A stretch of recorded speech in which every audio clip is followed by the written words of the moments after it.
Good morning students. आज हम लोग पढ़ने वाले हैं, कल हमने पढ़ा था प्रूफ ऑफ ओम्स लॉ और आज हम पढ़ने वाले हैं चालक के प्रतिरोध पर ताप का प्रभाव। तो इसमें एक क्वेश्चन से मैं शुरुआत करता हूँ। एक क्वेश्चन यहाँ पर देता हूँ आपको कि R इजिकल टू हमें पता है V अपॉन आई, कई बार पूछा जाता है ऐसे। तो अगर हम V को डबल कर देंगे तो R पे क्या फ़र्क पड़ेगा? तो बच्चों का सीधे जवाब होता है V को आप डबल कर देंगे तो R भी डबल हो जाएगा। तो ये एक मिसकंसेप्शन है। R जो है, अगर आप V को डबल करेंगे तो ये तो इसके प्रोपोर्शनल है, अनुक्रमानुपाती है। V को डबल करेंगे तो I भी डबल हो जाएगा, तो 2 कट जाएगा, R पे कोई प्रभाव नहीं पड़ेगा। जो प्रतिरोध होता है वो किस किस पर निर्भर करता है? रो पदार्थ पर, L लंबाई पर चालक की, और क्षेत्रफल पर। इन तीनों के अलावा एक चीज़ और होती है, वो डिपेंड करता है किस पे? टेम्परेचर पे। तो आज हम यही पढ़ने वाले हैं कि वो टेम्परेचर पर कैसे डिपेंड करता है।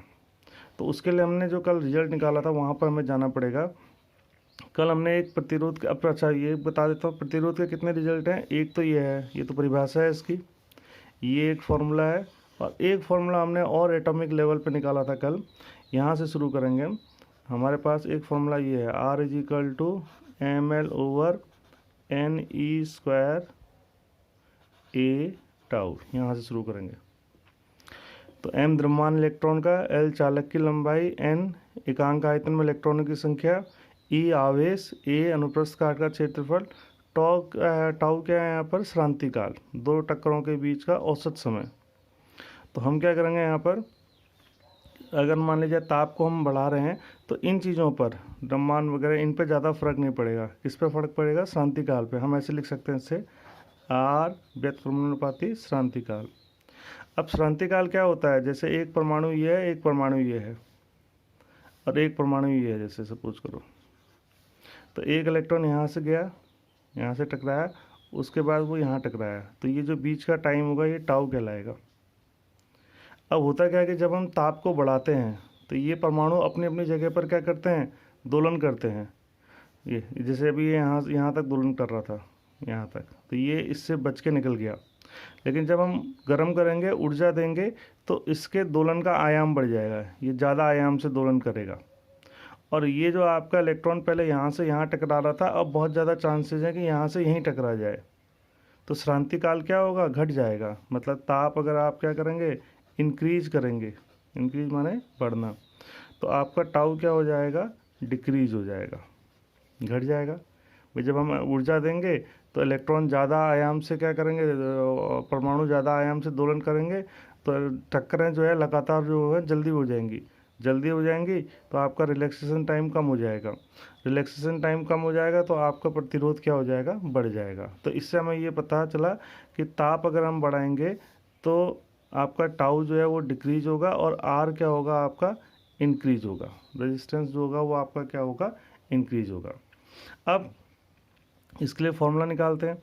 तो मान लीजिए पहले रेजिस्टेंस कितना था? R1, ठीक। किस में था? ताप कितना था? T1। फिर हमने ताप बढ़ा दिया, ये T2, रेजिस्टेंस कितना हो गया? R2। तो जो रेजिस्टेंस में परिवर्तन है ये R2 माइनस R1, ये किसके अनुक्रमानुपाती होता है? भाई ताप बढ़ाने पर हो रहा है, तो ताप ज़्यादा होगा तो आपका ये भी ज़्यादा होगा, तो ये हो जाएगा आपका T2 माइनस T1 के अनुक्रमानुपाती। दूसरा किस पर निर्भर करता है? प्रारंभिक प्रतिरोध पर। ज़्यादा रेजिस्टेंस होगा तो ज़्यादा परिवर्तन आएगा, कम रेजिस्टेंस होगा तो कम परिवर्तन होगा।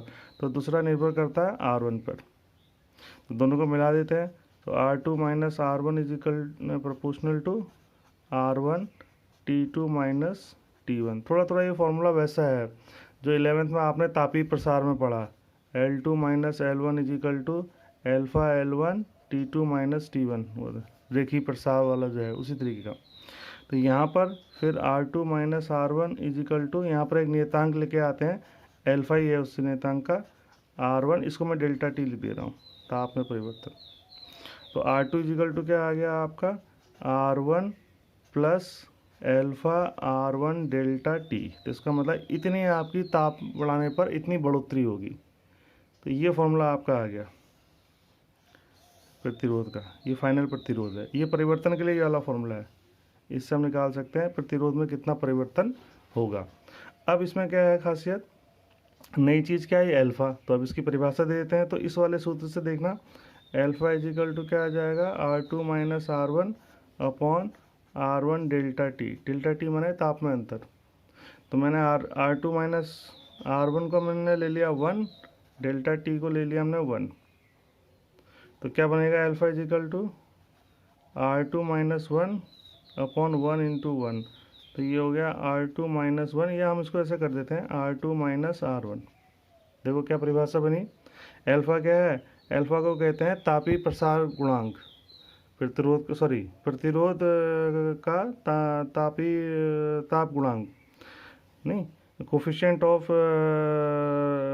Thermal resistance. तो इसकी क्या परिभाषा बनी कि किसी चालक का जो आपका प्रतिरोध का ताप गुणांक होता है वो प्रतिरोध के परिवर्तन के बराबर होता है।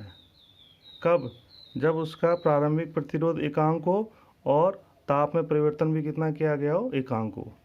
और मात्रक इसका क्या होता है भाई, प्रतिरोध का तो कट जाएगा, मात्रक होता है ये पर डिग्री सेंटीग्रेड या पर केल्विन होता है। तो ये हमको समझ में आ गया कि जो चालक होते हैं उनका प्रतिरोध जो होता है वो आपका ताप बढ़ाने पर क्या होता है, बढ़ता है। ठीक, अगला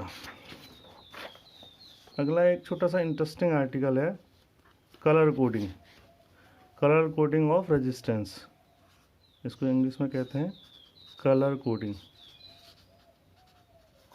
ऑफ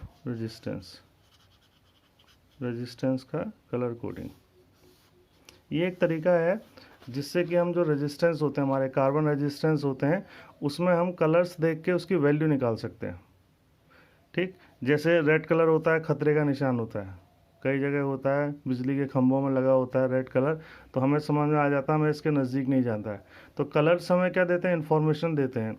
तो वही कलर्स भी आपको इन्फॉर्मेशन देंगे, आपको बता देंगे रेजिस्टेंस कितना है करके। तो बड़ा सिंपल है इसका कि किसी भी जो रेजिस्टेंस होता है, जैसे ये रेजिस्टेंस है, ये आपके इसमें 4 रिंग्स होते हैं, 1 2 3 4।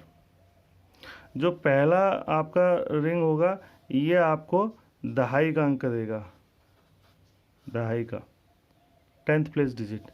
दूसरा जो देगा वो इकाई का होगा, इकाई का अंक होगा। अभी मैं एग्जांपल से बताऊंगा। तीसरा जो है वो आपको पावर देगा, 10 की पावर। और चौथा जो है वो टॉलरेंस देता है, टॉलरेंस। ठीक, अभी इसमें 5 वाला भी होता है, 5 कलर कोडिंग भी इसमें बैंड होते हैं, वो तुम्हारे कोर्स में नहीं है। 5 वाले में जो तीसरा कलर होता है वो हमें फिर पहला वाला सैकड़े का, दूसरा वाला दहाई का, तीसरा वाला इकाई का होता है, वो तुम्हारे उसमें नहीं है। अब जैसे मैं अब इसको, अब हर कलर का अपनी एक वैल्यू होती है, तो उसको याद करने का क्या तरीका है, तो उसके लिए एक लाइन याद रखो, इंग्लिश में है वैसे लाइन, कि बी नाम है, B Roy, ROY, Great Britain,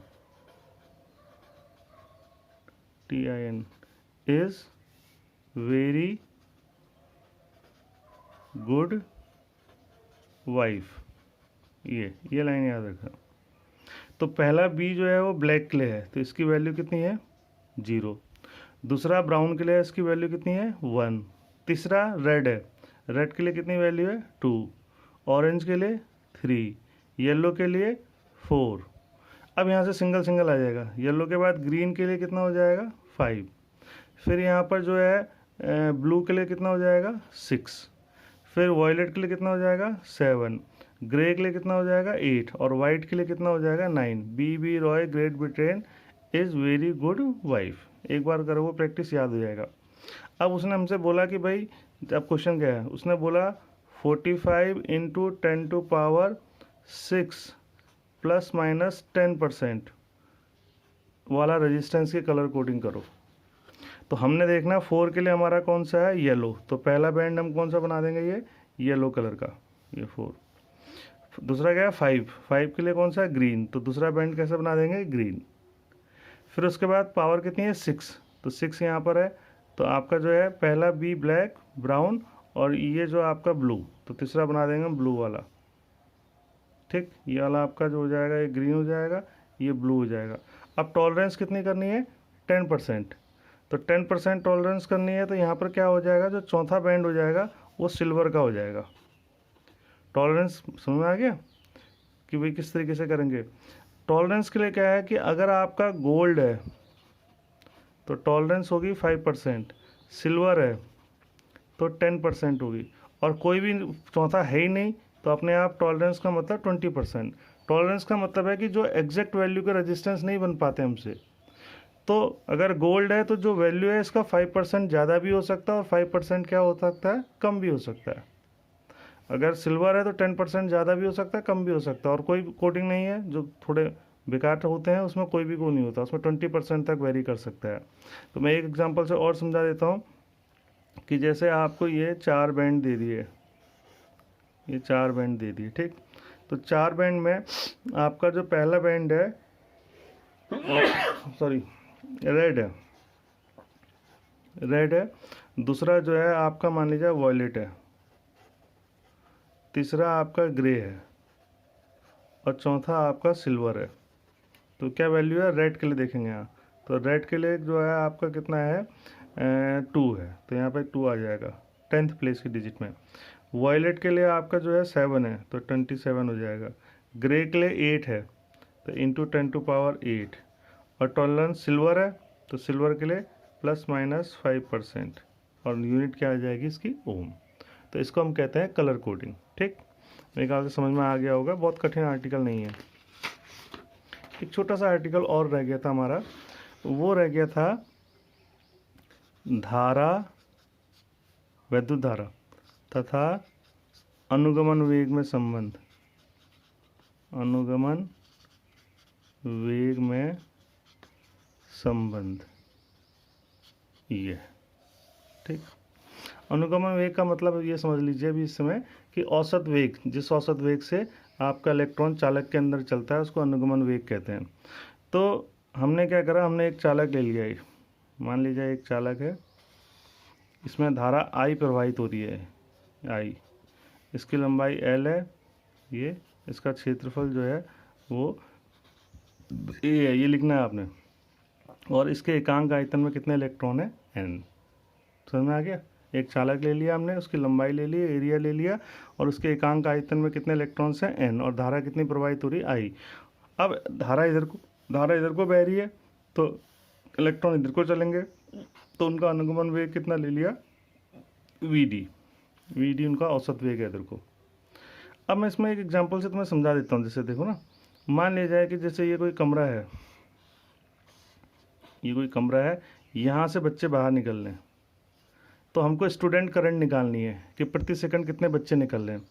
तो ये सबसे पीछे वाला बच्चा है, लास्ट वाला, तो हम क्या करेंगे, पहला बच्चा निकला तो जो सबसे लास्ट वाला है बच्चा उसको काउंट कर लेंगे, उसको कितना टाइम लगा। मान लीजिए उसको कितना काउंट टाइम लगा, 10 मिनट।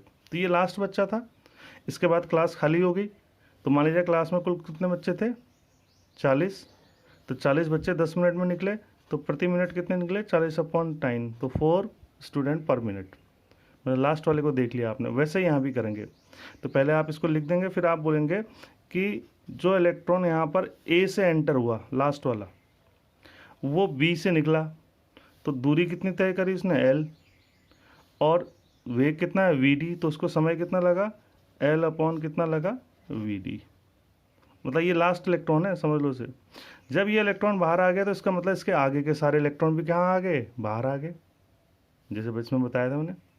अब आगे के कितने इलेक्ट्रॉन हैं, यहाँ तो हमें बच्चे पता है, यहाँ हमें निकालना पड़ेगा। कैसे निकालेंगे, एकांक आयतन में कितने हैं, N, और आयतन कितना हो जाएगा, क्षेत्रफल गुणा लंबाई, तो कुल इलेक्ट्रॉन कितने हो जाएंगे, ये NaL, ये क्या हो जाएगी, इलेक्ट्रॉनों की संख्या।